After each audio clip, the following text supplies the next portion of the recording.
১৯৭৫ সালের উত্তাল আগস্ট কলকাতার রাজপথে গাড়ির বনেটে দাঁড়িয়ে স্লোগান দিচ্ছে ২০ বছরের এক তরুণী, যার চোখে মুখে ছিল অদম্য দৃঢ়তা, কণ্ঠে ছিল জ্বালাময়ী ভাষা। সেদিন হয়তো কেউ জানত না এই তরুণী একদিন হবেন পশ্চিমবঙ্গের ইতিহাস রচয়িতা। রাজপথের লড়াকু নেত্রী থেকে রাজ্যের শাসক, সাধারণ ঘরের মেয়ে থেকে সব বয়সী জনতার দিদি হয়ে ওঠা সেই নারীটি হলেন পশ্চিমবঙ্গের প্রথম মহিলা মুখ্যমন্ত্রী মমতা ব্যানার্জি।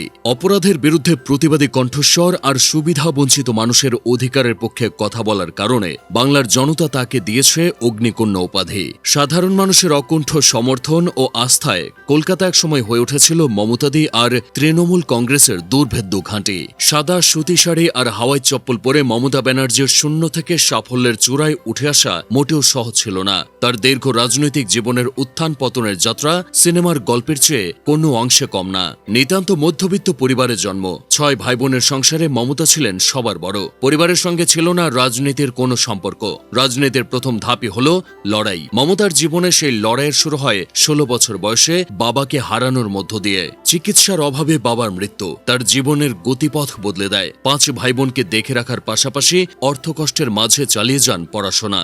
১৯৭০ সালে কলেজে ভর্তির পর তিনি কংগ্রেসের স্টুডেন্ট উইং ছাত্র পরিষদে যোগ দেন এবং নেতৃত্বে উঠে আসেন। কংগ্রেসের ছায়াতলে থেকেই মমতা নিজের রাজনৈতিক ক্যারিয়ার বিকশিত করতে শুরু করেন। ৮০ দশকে কমিউনিস্ট বিরোধী আন্দোলনে মমতাই ছিলেন পশ্চিমবঙ্গের প্রধান মুখ। ১৯৮৪ সালের লোকসভা নির্বাচনে পশ্চিমবঙ্গের যাদবপুর থেকে কংগ্রেসের হয়ে তিনি ভারতের সর্বকনিষ্ঠ সাংসদ নির্বাচিত হন। ১৯৮৯ সালে কংগ্রেস বিরোধী অবস্থানের কারণে মমতা ব্যানার্জি লোকসভা নির্বাচনে পরাজিত হন। এটি ছিল তার একমাত্র পরাজয়। এরপর থেকে ২০০৯ সাল পর্যন্ত প্রতিটি নির্বাচনেই তিনি জয়ের ধারা ধরে রাখেন। ধীরে ধীরে মতবিরোধ বাড়তে থাকায় ১৯৯৭ সালে তিনি কংগ্রেসের সঙ্গে সম্পর্ক ছিন্ন করেন এবং সর্বভারতীয় তৃণমূল কংগ্রেস নামে নিজের দল প্রতিষ্ঠা করেন। সেই থেকে বাংলার রাজনীতিতে শুরু হয় এক নতুন অধ্যায়। মমতাদের ধারায় পশ্চিমবঙ্গের রাজনীতির মোড় ঘুরিয়ে দেওয়ার অধ্যায়। নতুন দল গঠন করে তৃণমূল কংগ্রেস পশ্চিমবঙ্গের বামফ্রন্ট শাসিত সরকারের প্রধান বিরোধী শক্তি হয়ে ওঠে। এরপর সবকয়টি লোকসভা নির্বাচনেই কখনো বিজেপি কখনো আবার জাতীয় কংগ্রেসের সঙ্গে জোট বেঁধে প্রতিদ্বন্দ্বিতা করে মমতার তৃণমূল কংগ্রেস। ১৯৯৯ সালের লোকসভা নির্বাচনে বিজেপি নেতৃত্বাধীন জোটে যোগ দিয়ে মমতা ব্যানার্জি জয়লাভ করেন এবং জোট সরকার গঠনের পর রেল মন্ত্রণালয়ের দায়িত্ব পান। ২০০১ সালে রাজনৈতিক মতবিরোধের কারণে এনডিএ জোটের সঙ্গে তৃণমূলের সাময়িক সম্পর্ক ছিন্ন হয়। সেই বছরই জাতীয় কংগ্রেসের সঙ্গে জোটবদ্ধ হয়ে পশ্চিমবঙ্গের বিধানসভা নির্বাচনে মমতার দল পরাজিত হয়। পরে ২০০৪ সালে আবারও এনডিএ জোটে ফিরে এসে লোকসভা নির্বাচনে অংশ নেয় তৃণমূল কংগ্রেস। পশ্চিমবঙ্গ থেকে একমাত্র তৃণমূল সদস্য হিসেবে তিনি সেবার সাংসদ নির্বাচিত হন এবং কয়লা ও খনি মন্ত্রণালয়ের দায়িত্ব গ্রহণ করেন। ২০০৯ সালে লোকসভা নির্বাচনে পশ্চিমবঙ্গে বাজিমাত করে তৃণমূল কংগ্রেস। সর্বাধিক দলীয় সাফল্য নিয়ে সেই বছর দ্বিতীয়বার রেলমন্ত্রী হন মমতা ব্যানার্জি। কখনো লোকসভার তেজি সাংসদ, কখনো মন্ত্রী পরিষদের বলিষ্ঠ সদস্য হিসেবে এভাবেই বাংলার রাজনীতিতে নিজের ইমেজ গড়ে তোলেন মমতা দে। তৃণমূলের পার্টি লিডার হিসেবে সিঙ্গুর ও নন্দীগ্রাম আন্দোলন মমতা ব্যানার্জিকে বাংলার মূলধারার রাজনীতিতে ফ্রন্ট লাইনারে পরিণত করে। জমি অধিগ্রহণের বিরুদ্ধে তীব্র প্রতিবাদ, অনশন এবং রাজপথে লড়াইয়ের মাধ্যমে তিনি পশ্চিমবঙ্গের জনমনে বাংলার দিদি হিসেবে জায়গা করে নেন। নিজেকে সাধারণের একজন হিসেবে দাবি করা মমতাদি যেমন আদিবাসীদের সঙ্গে মিশেছেন, তেমনি চলাফেরা করেছেন সাধারণ মানুষের সঙ্গে। এতে কলকাতার হাই ক্লাস লোকদের সাথে তার দূরত্ব বাড়লেও গ্রাম অঞ্চলের ভোটারদের কাছাকাছি নিয়ে এসেছে, যার প্রমাণ মেলে ২০১১ সালের লোকসভা নির্বাচনে অবিশ্বাস্য সাফল্যের মধ্য দিয়ে। বামফ্রন্টের ৩৪ বছরের শাসনের পতন ঘটিয়ে পশ্চিমবঙ্গের প্রথম নারী মুখ্যমন্ত্রী হিসেবে মমতাদি পা রাখেন রাইটার্স বিল্ডিংয়ে। সরকারের বিরুদ্ধে প্রতিবাদ জানানো সাহসী তরুণী থেকে নিজে হয়ে ওঠেন সরকার।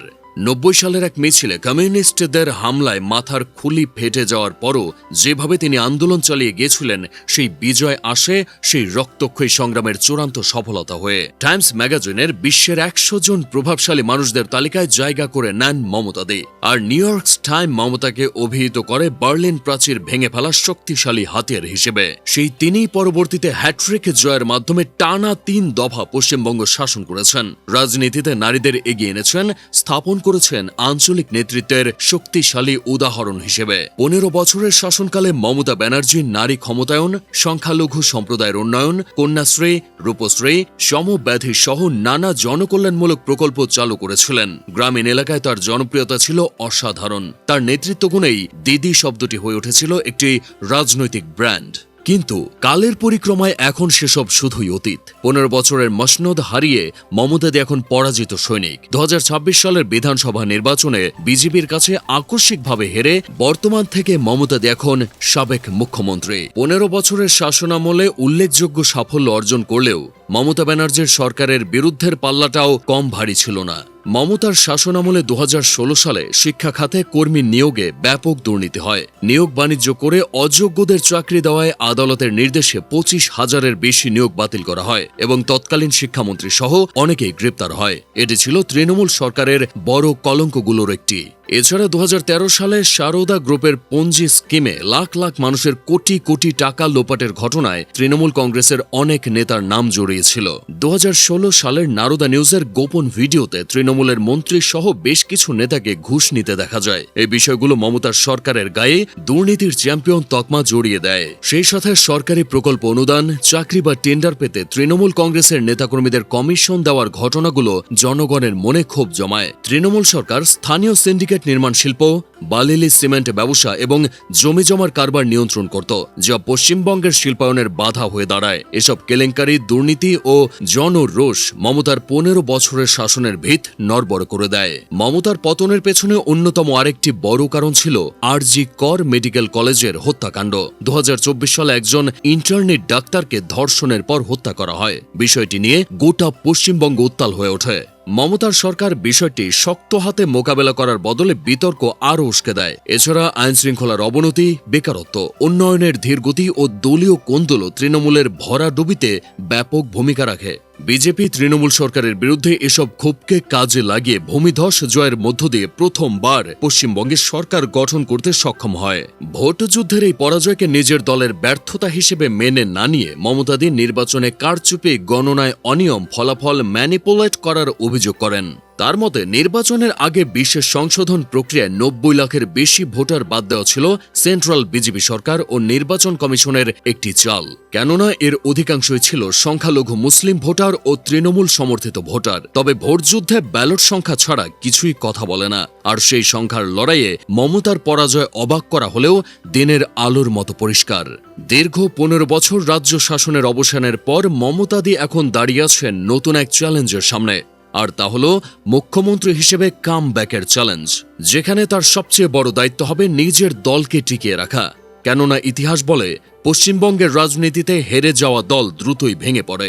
অনেক নেতা চলে যায় নতুন ক্ষমতাসীন দলের দিকে।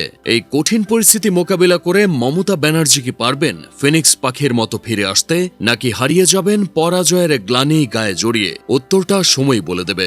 ভিডিওটি ভালো লেগে থাকলে আমাদের ইউটিউব চ্যানেলটি সাবস্ক্রাইব করে সাথেই থাকুন।